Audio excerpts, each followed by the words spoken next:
আসসালামু আলাইকুম। ঈদের দিন সকালবেলা নামাজ পড়ে সেমাই নুডলস খেয়েই আমরা দুপুর 12টার দিকে বের হয়ে গেলাম বেড়াতে যাওয়ার উদ্দেশ্যে। তো ফ্যামিলির সবাই মিলে বেড়াতে যাওয়ার মজাই কিন্তু আলাদা। এই প্রথম আমরা ভাতিজাকে সহ সবাই একসাথে ঘুরতে বের হয়েছি। যদি ঘুরতে না ডাবা একজনের বাসায় বেড়াতে যাব, তো আমরা মেন রাস্তায় এসে অপেক্ষা করছি। অবশেষে আমরা বাসে করে মিরপুর 1 এসে গেছি।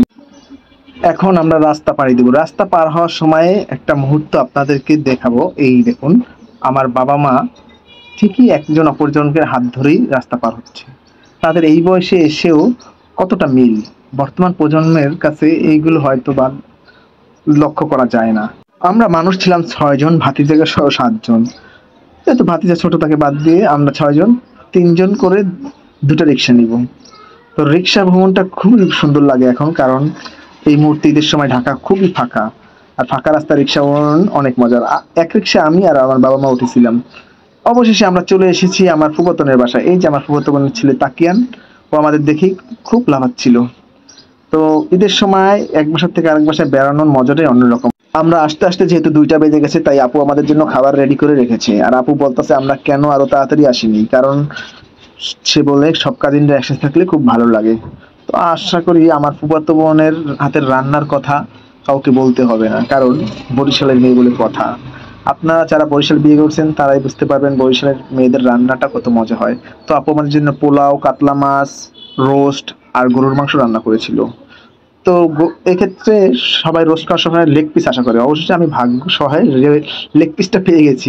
ওইদিকে আপুর হাজবেন্ড শুধু আমাকে বলতেছিল, আমাকে না, আমাদের পরিবারের সবাইকে বলতেছিল, দেখো তোমার আপুর হাতের রান্না কিন্তু জাদু আছে। আমি বললাম হ্যাঁ, এই জন্যই তো আপনি খায়া খায় শরীর কিন্তু অনেক ভালো পর্যায়ে নিয়ে গেছে। আর আপু শুধু এইটা তো নিয়ে আসতেছিল। আর এইদিকে আমার ভাইগনা তাকিয়ান রেডি হয়ে আছে, আমার সাথে নাকি সে ছবি তুলবে, আর সে নাকি তার এই বাইকে করে আমাকে ঘোরাবে। বলেন তো এই বাইকে আমি কিভাবে উঠবো? তার কথা, এই বাইক নিয়ে সে নাকি আমার সাথে ঘুরতে যাবে বাইরে। দেখুন একটু ভাবটা দেখেন। আমি চিন্তা করতেছি এই তাকিয়ান ভবিষ্যতে কত নারীর ক্রাশ হবে।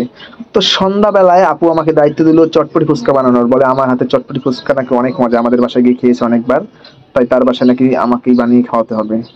তো প্রথমে আমি চটপটি বানিয়ে নিচ্ছি সবার জন্য। আর একসাথে সবার জন্য যে কোনো জিনিস বানাতেই খুব ভালো লাগে। আর এই জিনিসগুলো আমার কাছে খুব ভালো লাগে, কারণ রান্না বান্নার ব্যাপারটা বা যে কোনো খাবার গুছানোর আইটেমটা করতে আমার খুবই ভালো লাগে। তো সবার জন্য চটপটি বানিয়ে ফেলেছি, আর ওইদিকে আমরা সবাই একসাথে চটপটি আর ফুচকা খাবো আর মুভি দেখবো। এই যে এখন বানাবো ফুচকা, আর ওইদিকে আজকে আমরা মুভি দেখতেছি শাকিব খানের। যদিও এই ছবিটা গত বছরের, কিন্তু এখনো দেখা হয়নি। আমরা সেই ছবিটা এখন দেখবো। ছবির নাম হলো তুফান। তো অবশেষে ঈদের পর দিন সকালবেলা খাবার দাবার শেষে আমাদের চলে যেতে হবে, কিন্তু আমার বাসার সবাই চলে যাবে, আমি থেকে যাব। কারণ আমাদের নেক্সট অন্য একটা প্ল্যান আছে, সেটা পরের ভিডিওতে জানতে পারবেন। তো বাসার সবাইকে বিদায় দিতে খারাপ লাগতেছিল, একা একা থাকবো এই বাসাতে। এখন আমি ফুফাতো বোনদের বাসায়, আর বাসার সবাই আমাদের বাসায় চলে গেছে। সবাইকে অসংখ্য ধন্যবাদ।